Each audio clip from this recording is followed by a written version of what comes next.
सरांना खरं म्हणजे फार मोठ्या कामासाठी पुढे जायचं आहे. आता इथनं पुढे त्यांना वेळ मिळणं अवघड, राष्ट्रपती भेटणार पण रवींद्र माने भेटणार पण आपले खास जीवलग मित्र आहेत, त्यांनी वेळ दिलेला आहे आपल्यासाठी, तर ते जातील लवकर निघून. आपण बाकी नंतर गाव अगोदर तुम्ही माहिती सांगा आम्हाला. काल आम्ही तुमची शिडी बघितली मान्याची वाडी, आणि म्हणजे उत्सुकता होतीच, पण ती बघितल्यानंतर ही आणि आता त्या प्रत्यक्ष माणसाला भेटायला मिळणार, गाव बघायला मिळणार, ही खूप उत्सुकता आणि हे होतं. ओके, बोला. सरपंच साहेब, सुरुवात करण्या अगोदर सरपंच तुम्ही कुठे गेला? या इकडे बसा.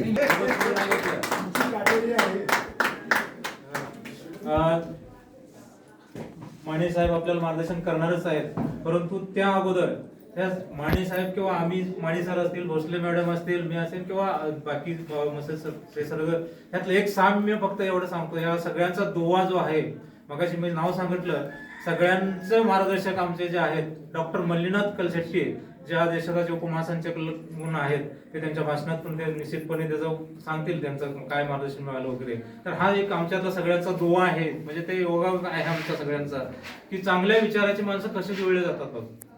तर तो योगायोग आहे. तर मी त्यांना बेशदामध्ये, आज त्यांचं लेक्चर आहे, त्यांना पुण्याला जायचं आहे, त्यामुळे त्यांना वेळ नाही घालवतो. मी सरांना विनंती करतो की थोडंसं आम्हाला प्रोत्साहन म्हणण्यापेक्षा तुम्ही जे काम केलं गावामध्ये, ते कसं केलं, काय केलं, आणि आज जो काल राष्ट्रपतींच्या हस्ते पुरस्कार घेऊन आला, तिथपर्यंत तुमचं पोहोचण्याचं जे मार्ग आहे, तो आमच्याशी थोडं संवाद साधा, आम्हालाही थोडंसं मार्गदर्शन. सर्वप्रथम या ठिकाणी उपस्थित असलेले आमचे मार्गदर्शक माळी सर, JSW फाउंडेशनचे गणेश सर, आणि म्हणजे त्यांच्याच माध्यमातून मला वाटते तुम्ही सगळेजण आला, बरोबर ना? JSW फाउंडेशनच्या माध्यमातून. खरं तर आम्हाला हे कधी भाग्य लाभलं नाही, गेले 24-25 वर्ष काम केलं, आम्हाला कोण कुठे घेऊन गेलं नाही. नशीबवान आहात तुम्ही की तुम्हाला CSR फंड.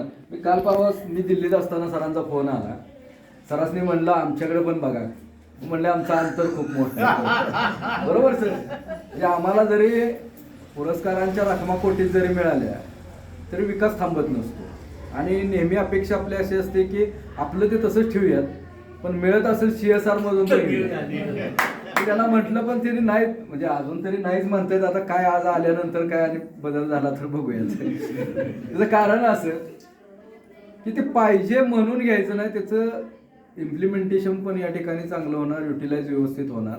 आणि दुसरा मुद्दा असा की कुठल्याही आता अभियानात जर आपण सहभाग नोंदवायचं झालं तर त्यामध्ये CSR मधून तुम्ही काय केलं हा त्याच्यामध्ये प्रश्न असतो. म्हणजे आम्हाला 2 गुण मिळवायसाठी सुद्धा आम्ही त्यांच्या मागं लागलो की 5 लाखाचा काय होईना फंड आमच्याकडे टाका, 2 लाखाचा टाका. त्याचं एक पत्र मिळालं आम्हाला की हा CSRच्या माध्यमातून इथं काम केलेलं आहे, त्याचे 2 गुण वाढतात.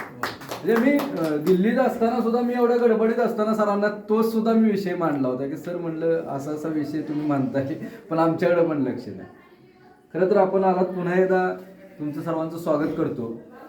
गावामध्ये रोज कमीत कमी 2-3 गावं व्हिजिट करतायत, मग सांगलीतले असतील, कोल्हापूरचे असतील, नाशिकचे असतील, सगळ्या राज्यातून आणि राज्याबाहेरची सुद्धा लोक यायला लागली. मध्यंतरी आसामची पूर्ण मिनिस्ट्री आली होती, म्हणजे ज्यांनी हे गुवाहाटी टू आसाम गेली होती ना आपली मंडळी, त्यांची तिथं सोय केली होती, ती सगळी मिनिस्ट्री इथं आली होती मान्याच्या अभ्यासाला. तर या ठिकाणचं वैशिष्ट्य असं की गाव छोटंसं आहे, 425 लोकसंख्या आहे. मी सरांना सकाळी सांगितलं की जरा लवकरच या, मला एक ग्रामसभा लागली, तिथं पण आमचं जे गाव सोलर झालेलं आहे, महाराष्ट्रातलं बहुधा देशातलं पहिलं झालं. आता तुम्हाला गाव फिरून बघताना लक्षात येईल की प्रत्येकाच्या छतावरती सोलरची पॅनेल लावली. तर ते आता आम्ही मिशन हातात घेतलं की मानेचवाडी झालं पण अजून गावं झाली पाहिजे. आता रोज ग्रामसभा सर लागली भागातल्या सगळ्या ठिकाणी. आता काल एक बनपुरीचा आम्ही सक्सेस केला प्रयोग, 100 लोक त्या ठिकाणी तयार झाली. आता त्यांचं पण काम सुरू होईल. म्हणजे मानेचवाडीपुरतं करून चालणार नाही, तर आता बाहेर पण आपल्याला करावं लागते. त्याच्यामुळं मी सरांना सकाळी रिक्वेस्ट केली की मला माहीत नव्हतं, पहिला सकाळी फोन आला तुमचा त्यावेळेस की मला पुन्हा जायचं आहे ग्रामसभेला. पुन्हा सरांना फोन केला थोडं लवकर या. आणि इथं शेजार नाही बरं का, आता कोकणात जायचं आपल्याला. जाऊया की, काय अडचण नाही. तर या गावाचा प्रवास जर सांगायचं म्हटलं तर गेली 5 टर्म मी या ठिकाणी काम करतो. म्हणजे 5 टर्म 25 वर्ष झालं काम करतो आणि 25 वर्षे या गावानं बिनविरोध निवडून दिली. म्हणजे ग्रामपंचायतीच्या निवडणुका ज्या असतात ना, स्थानिक पातळीवरची कुठलीही निवडणूक या ठिकाणी मतदान होत नाही. म्हणजे ऐक्य असलेलं गाव आहे. जर ऐक्य असेल तर 400 लोकसंख्येचं गाव असलं काय, 4000 लोकसंख्येचं गाव असलं काय, 100% त्या ठिकाणी आपण यशस्वी होतो. आज जर बघितलं तर परवाच आमचा जो पुरस्कार झाला राष्ट्रपतींच्या हस्ते, सरांनी आता सांगितलं की 3 राष्ट्रपतींच्या हस्ते 4 पुरस्कार आतापर्यंत घेणारी ग्रामपंचायत.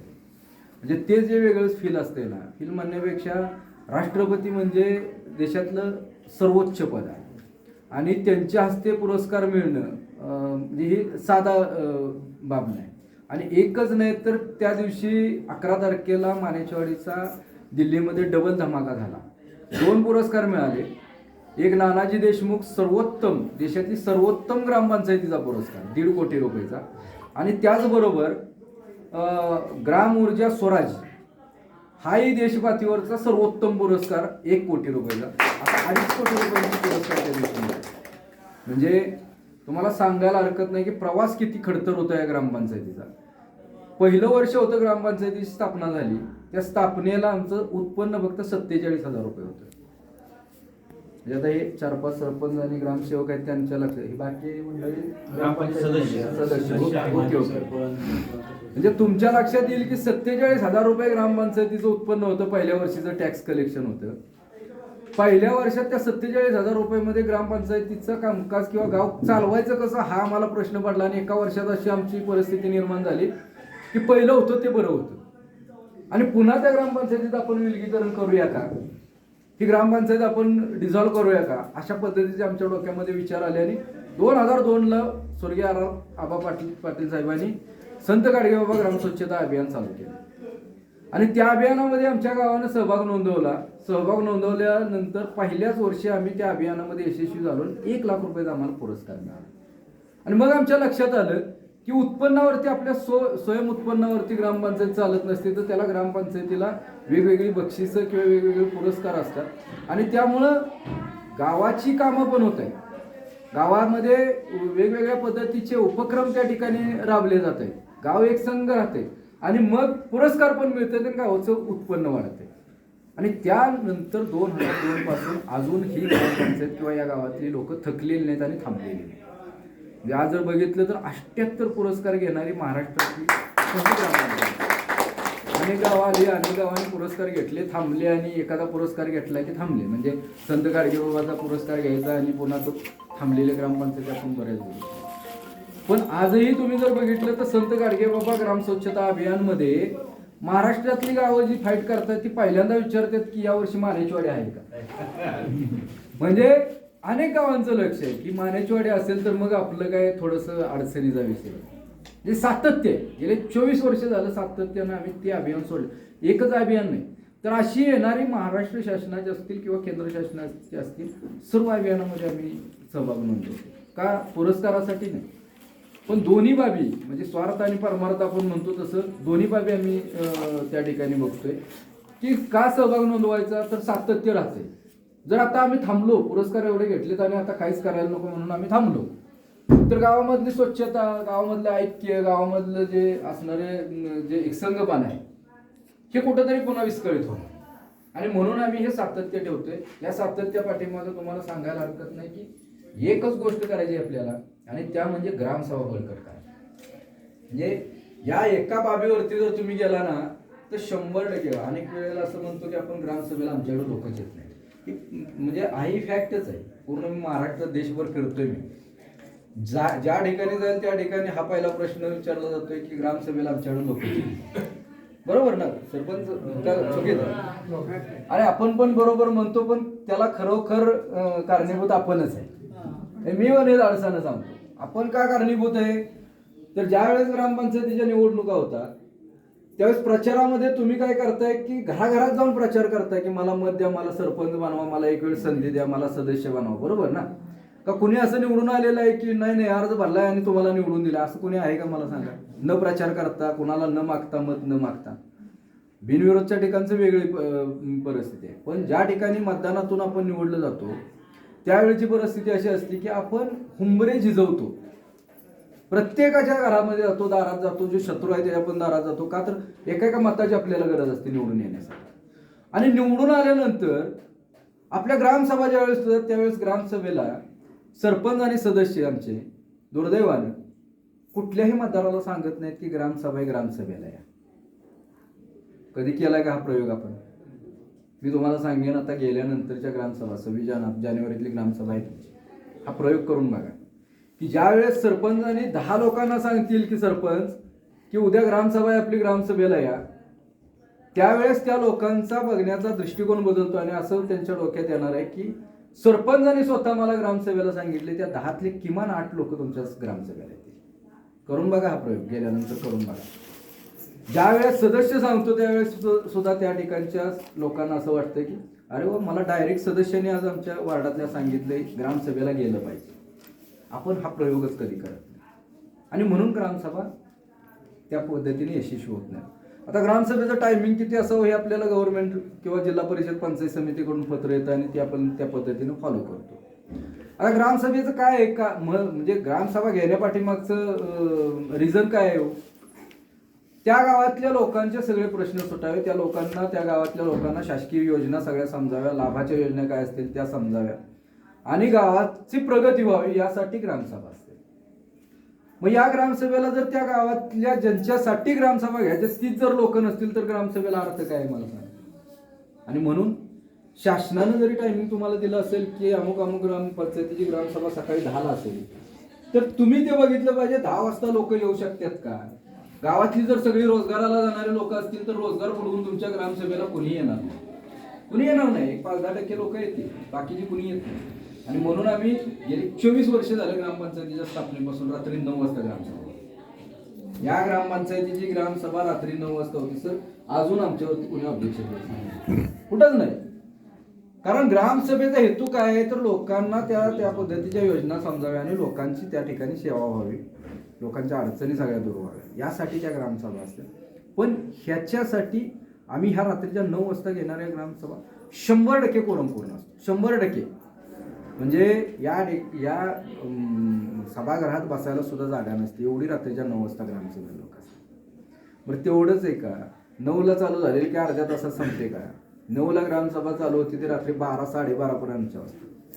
शेवटच्या घटकाला न्याय मिळेपर्यंत शेवटच्या घटकाला त्या घटकांच्या प्रत्येकाच्या ज्या अडचणी आहेत त्या निराकरण होईल तोपर्यंत ती ग्रामसभा आमची बंद होती. त्या ठिकाणी ग्रामसभेला 12 जरी वाजले तरी 12 वाजेपर्यंत आमचे ग्रामसेवक हजर असतात.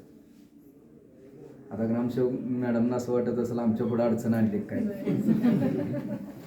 पण मी त्याच्याही पुढे जाऊन सांगतो अपेक्षा आपण त्यांच्याकडून जशा करतो तशा त्यांच्या काय अपेक्षा गावाकडून असतात. सगळ्यात मोठी त्यांची अडचण काय असते? वसुली. बरोबर ना? वसुलीचा मुद्दा सगळ्यात महत्वाचा असतोय. आता त्यांच्या पाठीमागे पंचायत समिती लागली असेल बघा, 100% वसुली करा, वसुलीचा हो चालेल हा वसुलीचा टक्का वाढवा याच्यासाठी आता त्यांच्या मागे लावणार, ते तुम्हाला सांगणार. पण तुम्ही काय करता? तुम्हीच बघा ते का त्यांच्याबरोबर कोण वसुलीला सरपंच सदस्य आपण फिरतो कधी आहे का? आपलं म्हणजे असते काय गावांमध्ये आहे ही पद्धत की सगळी टीम मिळून वसुलीसाठी फिरतात. पण अनेक ठिकाणी पदाधिकारी जातच नाही. त्याचं कारण काय माहिती आहे का? वसुलीला गेलं की पुढच्या वेळेचं पंचवार्षिकला काय होणार, ती लोक आपल्याला मतं देतील का? आणि म्हणून 10 वर्षे लोकांचा कर वसुलीचा विषय राहिलेला आहे. म्हणजे अनेक ठिकाणचं आम्ही बघतोय 8 वर्ष झाले, 10 वर्ष झाले, भरपाळाच लोकांनी दिलेला नाही. आणि मग चालणार कशी ग्रामपंचायत? आणि म्हणून या ठिकाणचं जर बघितलं ना तर 24 वर्षापासूनचं जर रेकॉर्ड काढलं तर 1 एप्रिलला आर्थिक वर्षाच्या पहिल्या दिवशी 100% कर वसुली असते. त्याच कलेक्शन 1 तारखेला जातो. अण्णासाहेबांना काही कामच ठेवत नाही आम्ही ग्रामसेवक. वर्षभर फक्त त्यांनी ग्रामसभा आणि या पद्धतीने निघतात. ग्रामसभा आणि याच बाबी फक्त बघायच्या, बाकीचं काय वसुलीचा विशेष ठेवत नाही. 1 तारखेला इथे येऊन ग्रामसेवक बसतात, आम्ही असतोय. आतापर्यंत गेले 23 वर्षापर्यंत हीच पद्धत होती. आता यावर्षी तोही आम्ही विषय ड्रॉप केला. ग्रामपंचायतीत येऊन बसायचं, लोकांनी येऊन इथं पैसे भरायचं, हा ड्रॉपच केला. आम्ही काय केले, गावात फिरताना तुमच्या लक्षात येईल, दरवाजावरती QR कोड ग्रामपंचायतीच्या अकाउंटचा चिटकवलाय.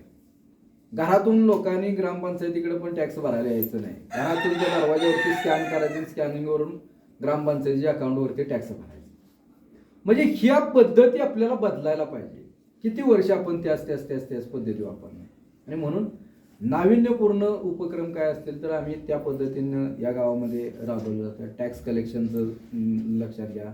पाणी व्यवस्थापनाचं जर बघितलं तर अनेक गावामध्ये वाद होतात. ते कशावरून होतात तर पाणी मिळत नाही. म्हणजे सरपंचांच्याकडे सगळ्या तक्रारी जास्तीत जास्त येतात, त्या आमच्यापर्यंत पाणीच मिळालं नाही, आम्हाला कमीच पाणी मिळते, आमच्या दारात वीजच नाही, म्हणजे दिवेच नाहीत, गटर नाही. या बाबी सगळ्यात अडचणीच्या ठरतात. ते या मूलभूत गरजा आहेत त्याच्यावरती असते. आणि त्याच्यावरती जर आपल्याला काम करायचं असेल तर 100% मी तुम्हाला सांगेन की मीटर बसवून द्या. म्हणजे नळ कनेक्शन आहे त्याला मीटर बसवले पाहिजेत. आता आहे का कुठली ग्रामपंचायत तुम्ही आलेल्यापैकी मीटर बसवलेलं? आता तुमच्याकडे 24 तास कुणाला पाणी मिळतंय का? बरोबर. किती वेळ असतोय पाणी तुमच्याकडे? तास नाही तर 1.5 तास 2 तास पाणी असते. आणि त्याच्यावरून वाद निर्माण होतो. लोकांना जर आपण सोयी सुविधा जर देत राहिलो ना पाहिजे अपेक्षित असणाऱ्या, तर लोक 100% सहकार्य करतात. काही अडचण येत नाही. म्हणजे आपण आवाज, आमच्या इथं काय होते, ग्रामसभा असेल, श्रमदानाचं काम असेल किंवा कुठलंही गावातलं काम असेल, ग्रामपंचायतीच्या वरती स्पीकर लावलाय, अनाऊन्स एकदा केलं की इथं त्या टायमिंगला लोक जमा होतात. आता ग्राम आरोग्य आणि पाणी पुरवठ्याची आमची ही झाली, मिटिंग झाली. आता तीच मिटिंग चालू होती.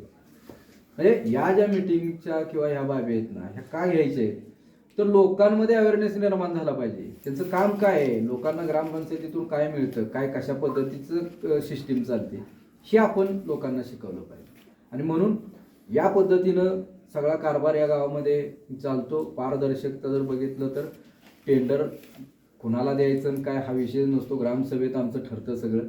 आणि प्रत्येक बाबीला आपण ग्रामपंचायतीच्या ग्रामसभा वर्षातून शासन म्हणते 4 घ्या. 4 ग्रामसभा घेताना सुद्धा आपल्या नाकी नऊ येते. बरोबर ना सरपंच? का चुकीचं काय? म्हणजे 4 ग्रामसभा घेताना सुद्धा सरपंचांना असं अगोदर 2 दिवस असं टेन्शन असते की याला उद्या ग्रामसभा आहे काय होईल. कारण विरोधक सरळ नसतात. म्हणजे विरोधकांना तेवढंच असते की कधी ग्रामसभा लागते. ग्रामसभेच्या अगोदर ती कधी फिरकत नसते. पण ग्रामसभा महत्वाची. ग्रामसभेत काय करायचं तर सरपंच आणि त्या पदाधिकाऱ्यांना कोंडीत पकडायचं, हा एकच मुद्दा असतो. आणि म्हणून आपण एवढं सजग पाहिजे की ग्रामसभेपूर्वी आपली तयारी पाहिजे. काय आपल्याला अपेक्षित, लोकांना काय अपेक्षित आहे ते आपण दिलं पाहिजे. त्यामुळे या ठिकाणी कुठलीही बाब असू द्या, वर्षात 4 ग्रामसभा घेताना अनेकांचे नाके न होते. पण ग्रामपंचायतीच्या ग्रामसभा माझ्याकडे वर्षाला कमीत कमी 40 होतात. किती होतात? कमीत कमी 40. हे रेकॉर्ड आहे. कुठलाही मुद्दा असू द्या. आता कृषीच्या माध्यमातून रब्बीसाठी बियाणं आलं, म्हणजे काय आपलं शाळूचं बियाणं आलं. एक मुद्दा तुम्हाला सांगतो, कामकाजाची पद्धत कशी आहे. तर ते येत असताना या गावात आम्ही 20 बॅग आम्हाला मिळाल्या. म्हणजे तो प्रोजेक्ट केला कृषी विभागाने. 20 बॅग मिळाल्या. 4 किलोच्या 20 बॅग मिळाल्या. किती किलो आलं? 80 किलो आलं. आता या गावामध्ये 100 कुटुंब आहे. 20 द्यायच्या कोणाला? मग द्यायच्या जर आपल्या जवळच्या लोकांना दिल्या तर पुन्हा गावामध्ये चर्चा होणार की सरपंचांनी जवळच्या लोकांना दिला, आम्ही काही काम करत नाही. मग यासाठी काय केलं, ग्रामसभा आयोजित केली. म्हणजे ग्रामसभा आम्ही कशासाठी घेतो तुम्हाला आयोजित केली. ग्रामसभा कॉल केली, लोक सगळी जमा केली. त्यांना विचारलं की असं बियाणं आले, 80 किलो बियाणं आले आपल्याकडे. म्हणजे 4 किलोच्या 20च बॅगा आले. आता ते द्यायच्या कोणाला? मागणी वाढली इथं. म्हणजे कोणाला पाहिजे म्हणल्यानंतर लोकांनी यादी चालू केली, नावं घ्यायला सुरुवात केली. जवळपास 60 लोक तयार झाले. आता 20 बॅगा 60 लोकांना कशा द्यायच्या कोणाला? म्हणून त्याच्यावरती नियोजन केलं की पूर्ण त्या बॅगा सगळ्या फोडल्या आम्ही आणि 80 किलो एकत्रितच केले. आणि 60 लोकांना ज्याचं 10 गुंठ क्षेत्र आहे त्याला 1 किलो लागते. आम्ही ते पण विचारलं तुमचं क्षेत्र किती, तुमचं किती. तर अशा पद्धतीनं 1 किलो सर्रास सगळ्या 60 लोकांना 1 किलो दिलं. आणि ज्यांचं थोडंसं जास्त क्षेत्र आहे त्याला अजून पुन्हा 1 किलो दिलं. काय अडचण राहिली का? कोणी गावातलं म्हणेल का सरपंचानं पार्सलिटी केली? ही कामाची पद्धत पाहिजे. म्हणजे लाभाच्या योजना कुठल्या आल्या? पंचायत समितीत कोळपे आले, पंचायत समितीत ताडपत्रे आले, मिळतं ना आपल्यात सेस फंडातून. बरोबर. तोही मुद्दा आम्ही ग्रामपंचायतीत घेतो. आणि ग्रामपंचायत आम्हाला माहित नसतंय की किती आपल्याला प्रमाणात मिळेल, पण आम्ही यादी काढतो. समजा 20 लोकांना कोळपी लागणार असतील तर 20 लोकांचे आम्ही फॉर्म भरून देतो. इथं काम करून देतो त्यांचं सगळं काम आहे ना, इथं ऑपरेटर कडून ते फॉर्म भरणं काय असेल अपलोडिंग करणं, त्या टोटल सगळ्या बाबी आम्ही इथं करून देतो. आणि मग त्या माध्यमातून जर 30च्या 30 लोक क्वालिफाय झाले आणि त्याच्यात जर मिळालं तर सिंगल लोक गेली तर 30 लोक पाटणपर्यंत जाणं, घेऊन येणं, एकाला 1 दिवस जाणं, ह्या सगळ्या बाबी घडतात. एकत्रित वाहन करतो आम्ही आणि एकत्रित वाहन करून एकाच वाहनातून आम्ही सगळे घेतो. ही कामाची पद्धत झाली. जे लाईट बिल असेल, लाईट बिल भरायला इथून 5 किलोमीटर बँकेमध्ये जायला लागते.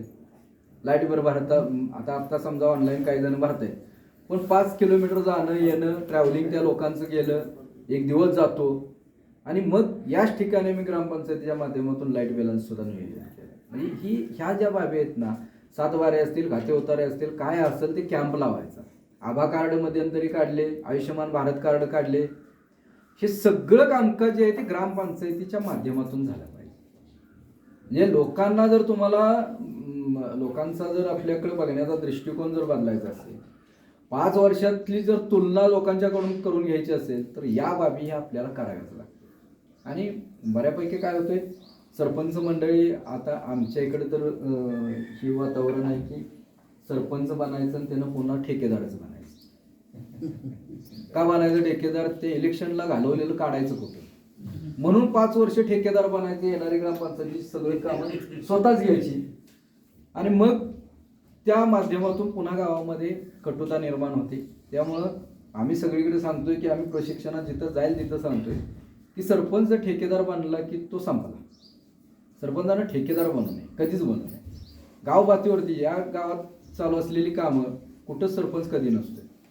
गाव पातळीवरती सगळी कामं होतात, त्याच्यातून राहिलेली जी रक्कम असेल ती पुन्हा गावातल्या लोकांसाठी वापरली जाते. आणि अशा पद्धतीची जर आपण कामं करत राहिलो तर निश्चितपणे मला वाटत नाही की गावात कुठल्या अडचणी निर्माण होतील आणि विकासापासून गाव कमी. सर माझी वसुंधरासारख्या काही याच्या बक्षिसापासून तो पण मुद्दा सांगतो ना. तर बक्षीस मिळवण्यासाठी काय करावं लागेल? आता आपण जर बघितलं ना तर ही महाराष्ट्र शासनाने एक अभियान चालू केलं की माझी वसुंधरा अभियान. त्या माझी वसुंधरा अभियानमध्ये सलग 3 वर्ष मानेचीवाडी स्टेट लेवलला यशस्वी झाले. पहिल्या वर्षी 50 लाखाचा पुरस्कार मिळाला, दुसऱ्या वर्षी 50 लाखाचा पुरस्कार मिळाला आणि या वर्षी राज्यातल्या 1 नंबरचा 1 कोटी रुपयांचा पुरस्कार मिळाला. मग आता 2 वर्ष आम्हाला 50 लाखाचा पुरस्कार मिळाला होता माझी वसुंधरा अभियानमधून. काय करायचं आहे? 5 फक्त ह्याच्यावरती आपल्याला काम करायचं आहे. पृथ्वी, अग्नी, वायू, जल आणि आकाश या 5 तत्वांवरती काम करायचं आहे. या 5 तत्वांवरती काम केल्यानंतर या अशा पद्धतीचे लाखातले पुरस्कार आहे. म्हणजे 1.5 कोटी रुपये, 1 कोटी रुपयेचा पहिल्या क्रमांकाचा पुरस्कार आहे. दुसरा पहिला 1.5 कोटीचा आहे. म्हणजे मोठ्या ग्रामपंचायत आणि छोट्या ग्रामपंचायत याच्यावरती थोडंसं वर्गीकरण केलेलं आहे. या अशा पद्धतीचे जर पुरस्कार तुम्हाला मिळवायचे असतील तर या 5 तत्वांवरती काम करायला लागेल. आता आम्ही काय केलं तुम्हाला सांगतो. पहिल्या आणि दुसऱ्या वर्षी आम्ही यशस्वी झालो त्यावेळेस 1 कोटी रुपयाची आम्हाला रक्कम मिळाली. आता ती 1 कोटी रक्कम खर्च करताना गव्हर्नमेंट सांगते की 50% प्लांटेशनवरती खर्च करा, म्हणजे वृक्ष लागवडीवरती खर्च करा. गाव आता फिरत असताना तुमच्या लक्षात येईल की 1 कोटी रुपये मधले 50 लाख रुपये खर्च करताना या गावाच्या परिसरामध्ये एवढी वृक्ष लागवड होणार आहे का? अगोदरच वृक्ष लागवड आमची खूप प्रमाणात झाली आणि आता तर होऊ शकत नाही. म्हणून आम्ही गव्हर्नमेंटकडं हे केलं, अप्लाय केला आणि आम्ही सांगितलं की आमच्याकडं आम्ही पर्यावरणावरतीच काम करतो पण वृक्ष लागवडीवरती एवढा खर्च होणार नाही. आम्हाला संपूर्ण गाव सोलर करायचं आहे, सोलरायझेशन करायचं आहे, त्यासाठी आम्हाला तुम्ही मंजुरी द्यावी. तर ती ही मंजुरी देताना या ठिकाणी आम्ही मिशन डायरेक्टर जे आहेत माझी वसुंधरा अभियानचे सुधाकर बोबडे साहेब त्यांना गावात बोलवून घेतलं. ते आले, गावाची पार्श्वभूमी बघितल्यानंतर त्यांनी सांगितले की DPR तयार करा, DPR तयार करून तुम्ही द्या, आपण बघूया कशा पद्धतीनं करता येईल. स्पेशल केस म्हणून मानेचीवाडीचं महाराष्ट्रातनं एकच ग्रामपंचायतीला आपल्याला त्या पद्धतीचा GR त्यांनी काढून दिला की ही रक्कम तुम्ही सोलरवरती वापरू शकता. म्हणजे आपण 3R बघतो प्लॅस्टिकमधले, रियूज, रिड्यूस आणि रिफ्यूज, बरोबर? तशा पद्धतीनं या अभियानामध्ये आम्ही काम करत असताना ती रक्कम, अभियानाची रक्कम आम्ही सोलरसाठी वापरली. ग्रामपंचायतीच्या लोकांनी, गावातल्या लोकांनी जे गावासाठी सहकार्य करतात त्यामुळे आम्ही त्या सोलरचा 92,000 रुपयाचा एक प्रोजेक्ट प्रत्येक कुटुंबाला आम्ही दिला. 92,000 रुपये एका प्रकल्पाला खर्च आला 1 किलोवॅटसाठी. आम्ही काय केलं तर एका कुटुंबाला 92,000 रुपयाचा तो प्रोजेक्ट दिला. त्याच्यातनं वीज निर्मिती होते. वीज निर्मिती झाले त्या कुटुंबाची 25 वर्ष पुढं 0 वीज बिल येणार आहे. 25 वर्ष त्यांना, म्हणजे लोकांचे फायदे काय झाले, युनिट फुकट मिळालं, वीज त्यांना मोफत मिळाली. आणि त्याबरोबर हे सगळं केल्यानंतर आता पुन्हा केंद्र शासनाचा आता जो ह्याला की ग्राम ऊर्जा स्वराजचा पुरस्कार, तर त्या ग्राम ऊर्जा स्वराज पुरस्कारासाठी आम्ही पुन्हा ऍप्लिकेशन केलं की 100% आमचं गाव सोलर ग्राम झालंय आणि आमचं ऊर्जा निर्मितीचं केंद्र आहे. आम्ही ऊर्जा निर्मिती करू लागलोय आणि ग्राम ऊर्जा स्वराजसाठी असणाऱ्या सगळ्या बाबींचं निकष आम्ही पूर्ण करून पुन्हा अप्लाय केला आणि पुन्हा अप्लाय केल्यानंतर पुन्हा त्या माध्यमातून गावाला 1 कोटी रुपयाचा पुरस्कार. ही आपल्याकडे असणारी जी आपली बुद्धी पण आपण चालवलं पाहिजे. आपल्याला काय करायचं आहे नेमकं, 1 कोटी शासनाचेच वापरले, 1 कोटी रुपयाचा गावात सोलर प्रोजेक्ट झाला आणि पुन्हा आमचे 1 कोटी आहे असे आम्हाला पुन्हा मिळाले आणि राष्ट्रपतींच्या हस्ते पुरस्कार मिळाला. म्हणजे आपण जर करत गेलो ना तर कुठलीही बाब अशक्य नसते. तुम्हाला सांगायला हरकत नाही की आत्ताचा हा इतिहास घडला की देशाच्या आतापर्यंतची जे हे पुरस्कारांच्या बाबी होत्या किंवा पुरस्कार दिले जात होते ह्या बाबींवरती, त्यामध्ये सगळ्यात कमी लोकसंख्येची देशातली एकच ग्रामपंचायत या पुरस्कारापर्यंत पोहोचली, ती म्हणजे मानेचवाडी. सगळ्यात कमी लोकसंख्या, 400-450 लोकसंख्येची ग्रामपंचायत जिल्ह्यापर्यंत सुद्धा टिकताना अडचणी निर्माण होतात. पण आमचं ध्येय होतं, आम्ही ते सोडलं नाही की आम्हाला पोचायचं आहे, आम्हाला करायचं आहे. आणि म्हणून त्यामुळं या सगळ्या बाबीत आता तो नानाजी देशमुख जो सर्वोत्तम ग्रामपंचायतीचा पुरस्कार मिळाला, त्याही ठिकाणी 9 थीम आहेत. गरीबमुक्त आहे, आरोग्यदायी गाव आहे, सुशासनवाला गाव आहे, स्वच्छ आणि हरित ग्राम आहे त्या ठिकाणी, जलयुक्त गाव आहे. म्हणजे अशा 9 थीमवरती काम आपलं जर झालं, त्या 761 जवळपास डाटा पॉईंट आहे. आता बऱ्यापैकी आमच्या सरपंच मंडळींनी त्याच्यावरती अभ्यास केला नाही, पण त्याच्यावरती अभ्यास हा करायलाच लागणार आहे भविष्यात. कारण तुमचा PDIचा स्कोर जर चांगला असेल, PDI वरती तुम्हाला विकास कामं मिळणार आहे. म्हणजे आज नाही पण भविष्यात 2 वर्ष 3 वर्षानंतर सुद्धा तुमच्या लक्षात येईल की तुम्ही एखाद्या आमदारांच्याकडे गेलाय आणि काम मागणी केली तर तुमचा PDI स्कोर तपासला जाणार. म्हणजे कोणीतरी आलं, मी गेलो आमच्या आमदारांकडे, मला 30 लाखाचा निधी द्या, मिळणार नाही. तुम्हाला आत्ताच सांगतो, ह्या भविष्यातल्या इतक्या जबरदस्त आणि सगळ्यात मोठ्याशा अडचणी म्हणण्यापेक्षा शासनाचं मायक्रो प्लॅनिंग चालू आहे. मोदीजींचं जे प्लॅन चाललाय ना, तो प्लॅनच असा आहे की त्या गावाचा PDI सुधारला पाहिजे, मानव विकास निर्देशांक सुधारला पाहिजे. आणि त्याच्यासाठी या प्रत्येक थीमवरती जर काम झालं, 9 थीमवरती, आरोग्याची थीमवरती काम झालं, तर त्या ठिकाणी प्रत्येक थीमला 1 कोटी रुपयांचा पुरस्कार आहे. म्हणजे स्वच्छ आणि हरित गाव असेल तुमचं, जर त्यामध्ये तुम्ही यशस्वी झाला तर 1 कोटी रुपयाचा केंद्र शासन पुरस्कार देते. अशा 9 थीम आहेत. आता त्या 9 थीम मध्ये सगळ्यात टॉपला, प्रत्येक थीम मध्ये सगळ्यात टॉपला देशामध्ये मानेचवाडीचा स्कोर राहिला आणि म्हणून तो 1.5 कोटीचा पुरस्कार. 2.5 लाख ग्रामपंचायती आहेत देशामध्ये, त्यामधल्या 2,13,000 ग्रामपंचायतींनी नॉमिनेशन केलं होतं आणि 2,13,000 ग्रामपंचायतीमध्ये मानेचवाडी सर्वोत्तम ठरली. म्हणजे मायक्रो प्लॅनिंग आम्ही सुद्धा 2022ला ते ज्यावेळेस चालू झालं त्यावेळेपासून 2022 पासून आम्ही या ठिकाणी प्रत्येक डिपार्टमेंट अशा आमच्या बैठकाच होते. आरोग्य पाणी पुरवठा समितीची बैठक, त्या ठिकाणी काय आहे म्हणजे आपण बालकांसाठी काय काम करताय, प्रत्येक बाबींवरती त्या ठिकाणी नियोजन केलं आणि त्यामुळं ग्रामपंचायत आमची इथंपर्यंत पोचली. तुमच्यासारखे सर्व मंडळी असे तालुक्यातून, जिल्ह्यातून, राज्याबाहेरून येत आहेत आणि त्यामुळं या ग्रामपंचायतीचं अजूनच नावलौकिक वाढतोय. आपण आलात, पुनश्च एकदा आपलं सर्वांचं मी स्वागत करतो. माळी सर आणि गणेश सरांना, मॅडमना धन्यवाद देतो. पहिलंच वाक्य वापरलं की तुम्ही नशिबान आहात. आम्हाला अशी कधीच अशी ट्रिप वगैरे नाही तर अजून आम्ही कुठं पोहोचलो असतो सांगता येत नाही. तुम्हाला सगळंच तयारीत मिळते. म्हणजे JWच्या माध्यमातून तुम्हाला फंडिंग मिळते, ग्रामपंचायतीला 15 वित्त आयोगाच्या माध्यमातून पैसे मिळत आहेत. पण ते युटिलाइज कसं करायचं, तर त्यांचा सहभाग आणि आपला सहभाग जर असेल तरच ते घडू शकतं. म्हणजे आपण ज्यावेळेस बघतोय ना की हाताची म्हणजे टाळी एका हातानं वाजत नसते, त्याला दोन्ही हाताचं हे करायला लागते. त्यामुळे ह्या दोन्ही बाबी जर एकत्रित व्यवस्थितपणे राबल्या ना तर निश्चितपणे गावाचं डेव्हलपमेंट होईल. आता तुम्हाला सांगायला हरकत नाही की ह्यांचं फंडिंग घेऊन तुम्ही त्या ठिकाणी प्रत्येक बाब करू शकता.